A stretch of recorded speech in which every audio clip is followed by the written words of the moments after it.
The Green Revolution did at first increase productivity because every bit of soil was being used for immediate production. But its true cost can now be seen.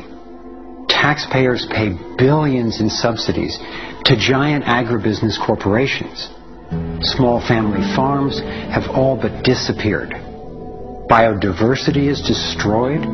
Toxic chemicals poison farm workers and pollute the land, water, and our food supply, endangering the health of us all. As of 2010, approximately 1 in every 7 people worldwide did not have enough to eat. The giant corporations who had brought us chemicals for chemical industrial agriculture, and they were talking about 3 instruments to consolidate the food chain. The first was genetic engineering as a way of control. The second was patenting seed and patenting life as a way of control, declaring seed to be private property, treating the saving of seed by farmers as a crime, as a theft of intellectual property. And the third was so-called free trade treaties that would rob ordinary people, farmers, growers, of their freedom to save seed. The design of Terminator technology to create sterile seed in order to impose even more dependence of humanity on a handful of corporations is the ultimate step in this. We are, through what we are doing with seed, literally for the first time, creating a new colonization, which I call the colonization of the future.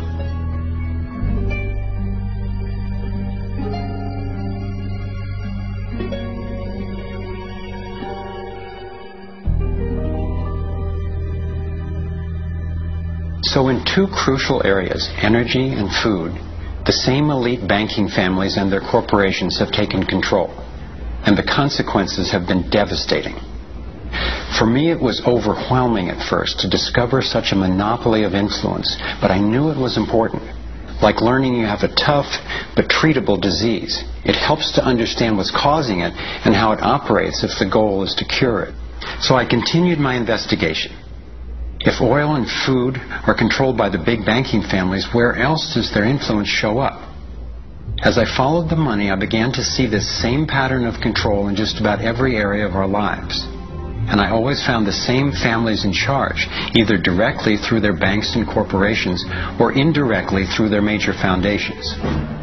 Again, it was the Rockefellers who created the National Education Association with help from the Carnegie Foundation and later from the Ford Foundation.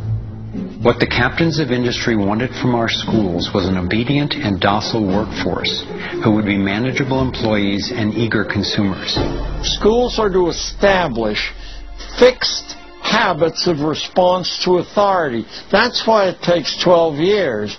You're to respond reflexively when anyone in a position of authority tells you what to do.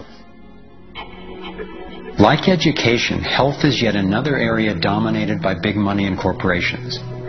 The American Medical Association, for example, is largely funded by the Rockefellers, who use their funding to influence AMA research and decision-making. The average MD in 4 years of medical school takes 1 course in nutrition, 2.5 hours in many cases, and the materials used, the curriculum materials, are supplied by the National Dairy Council and the National Livestock and Meat Board and other industries, including the Sugar Association, with products to sell that actually undermine our health in the first place. Unfortunately, the way the system of medicine is set up, medical education is primarily funded by pharmaceutical companies. So there's a motive to make and sell as many drugs as possible. It's also a very time-effective way of making money for the physician, for the pharmaceutical company, for the whole medical establishment. But it's really perpetuating the problems it was meant to alleviate. Side effects may include nausea, dry mouth, and constipation. Decreases in white blood cells, which can be serious. Sexual side effects, diarrhea, nausea, and sleepiness can lead to coma or death. How far will these forces go to make a profit? Would they actually suppress cures for diseases the way they've suppressed free energy technology? Sadly, my research has shown me the answer is yes. One well-documented example is the case of Dr. Royal Rife.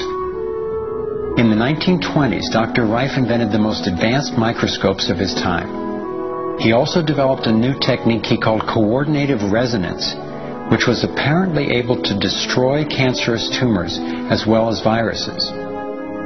In 1934, in clinical trials affiliated with the University of Southern California, Rife's treatment was tested on 16 terminally ill cancer patients. Within 3 months, they were all successfully cured. Soon after, a lab testing Rife's technology was burned down and a frivolous lawsuit was filed. Through the efforts of Morris Fishbein, head of the Journal of the American Medical Association, Rife was essentially shut down and ruined, his brilliant and promising work all but forgotten. It was really hard for me to consider that someone might actually be suppressing cures. And cancer has run through my family like a raging river. I found out that it's all about patents. If a pharmaceutical company can patent and make money from treatment, especially one that we have to keep on using, then that's what we get. Otherwise, we don't even hear about it. It's not just Rife who got shut down. Reen Case had an old Indian Ojibwe formula that was effective. Harry Hoxsey and Max Gerson had natural remedies that worked. But you know, if you go and you look them up, the AMA makes them sound like complete quacks. And that's where following the money has been so helpful, because the same powers who control the AMA and their research and funding control the pharmaceuticals. So there's a multi-trillion-dollar financial incentive to suppress cures that can't be patented. Knowing that cures exist has not taken away the anguish I feel from losing so many people I love to cancer. It's given me something really satisfying to do with the pain. And I believe when we take the love and devotion that we have for everyone who's died and who will die unnecessarily and direct it to developing and getting these cures out to people who need them, we can break this cancer legacy and heal.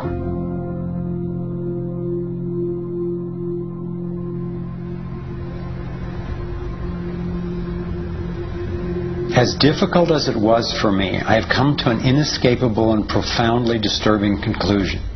I believe that an elite group of people and the corporations they run have gained control over not just our energy, food supply, education, and health care, but over virtually every aspect of our lives.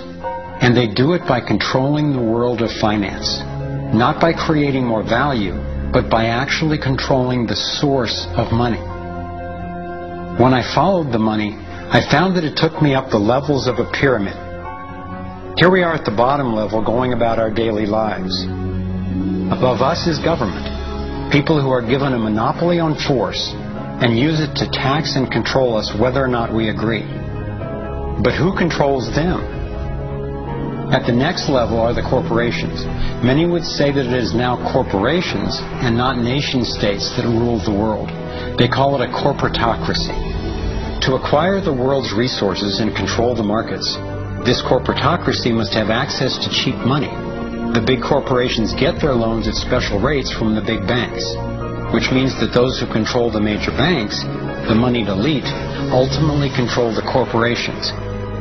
As I've followed the money, I've learned that almost everything I once believed about money is simply not true.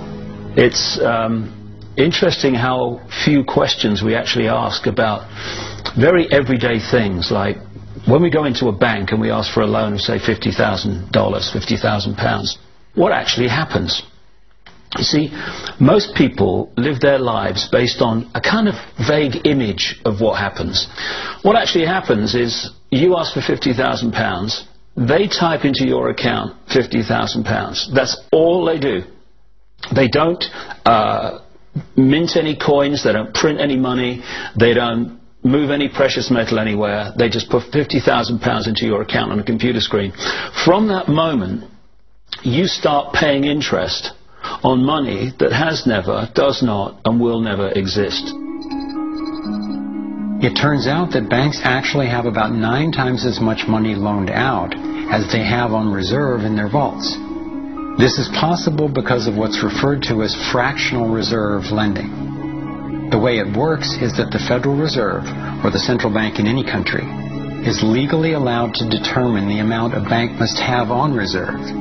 In the U.S., it's currently around 10%. So if you deposit $10,000 into the bank sets aside 10%, or $1,000, and then loans out the rest of your money. The way it works is, say another person comes into the bank and asks for a car loan of $9,000. At this moment, the bank loans out the $9,000 from your original deposit. It isn't there anymore. The borrower then pays the person selling the car, and they go deposit the money into another bank, which is part of the same central banking system. This $9,000 is treated as a new deposit, and the process continues. The money gets redeposited and reloaned until the initial deposit of $10,000 becomes $100,000. The banking system just created $90,000 by loaning out your money. Apparently it began with the goldsmiths in the 17th century when people were trading in gold. Gold was heavy to carry around, so people stored the actual metal in vaults and traded receipts instead. Those receipts were the first paper money. Since only a few people would withdraw their gold at any given time, the vault owners, basically the new bankers, began creating receipts for more metals than they actually held. They loaned out those receipts and charged interest on money, gold, that they didn't really have. That's how our so-called fractional reserve system was born.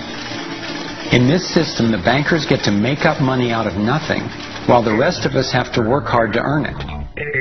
It has created a modern form of serfdom where the mass of society is now working to pay off their debt to the banks.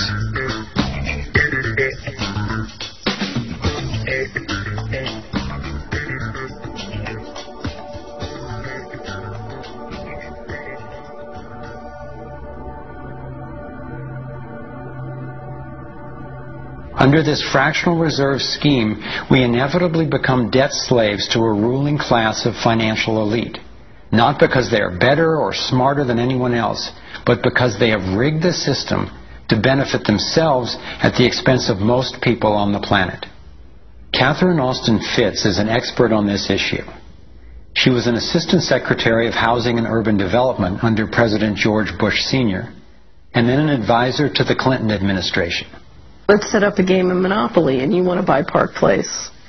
What I can continually do is just print money, give myself more money, lower the value of your money by printing more. No matter how hardworking you are or how successful you are, I can always end up buying you for free. So how come if you or I make up money it's called counterfeiting, but if the banks do it, it's increasing the money supply? How did the banks get this power? This is Jekyll Island, where in 1910, representatives from the Rockefellers, Rothschilds, Morgans, and other private bankers gathered, secretly, to draft the legislation that would create the Federal Reserve. Ed Griffin literally wrote the book on what happened at Jekyll Island. Central banks are banking cartels which have gone into partnership with the respective governments in the countries where they operate. And they've been given monopolistic power over the creation of the nation's money supply. That's what the politicians handed to them as a gift, you might say, for the partnership. Now, in return, what do the bankers do for the politicians? They promise to create money out of nothing, now that they've got this legal power to do it, anytime the government needs it. And since 2008, we've witnessed the greatest fake money printing run in recorded history. This financial sleight of hand disguises the costs, hides who's to blame, and leaves us as debt slaves working to pay off the bill. I found it revealing that in the same year the Federal Reserve was founded, 1913, the Internal Revenue Service was also established. And income tax was then instigated so you and I would have to pay the politicians' debt plus interest to the bankers. The problem is we have a privately owned central bank system in the United States disguised as a government-owned system. Now, if you look in the telephone book here in the Washington, D.C. area, you look up for Federal Reserve in the blue government pages, it's not there.